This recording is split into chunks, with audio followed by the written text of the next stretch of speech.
My uncle's $10 million company went to whoever could crack his final code in 48 hours, and my Harvard-educated siblings hired hackers while I remembered the bedtime stories he told me. Uncle Elijah died on a Monday morning at 4:17 a.m. in his penthouse overlooking the Seattle skyline, his fingers still resting on his laptop keyboard.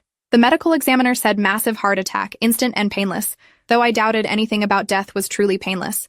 He was 53 years old and worth approximately $47 million, most of it tied up in Datacrypt Solutions, the cybersecurity company he'd built from nothing over 20 years. The funeral was scheduled for Thursday, but the will reading happened Wednesday afternoon at his attorney's office downtown, which should have been my first clue that something unusual was coming. My 3 siblings arrived in designer suits and practiced grief expressions, already calculating their inheritance shares before the lawyer even opened the envelope.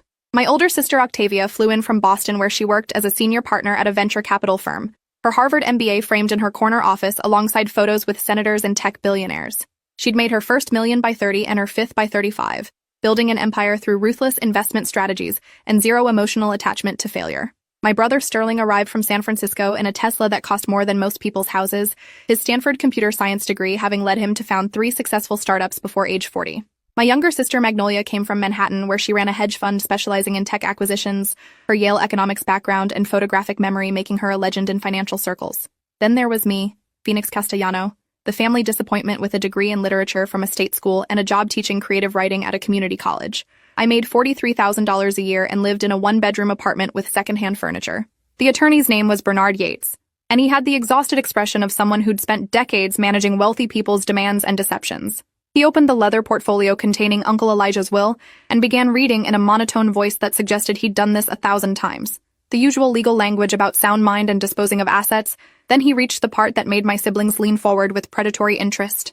To my nieces and nephews, I leave the controlling shares of Datacrypt Solutions, valued at approximately $10.3 million as of this date. However, this inheritance comes with conditions.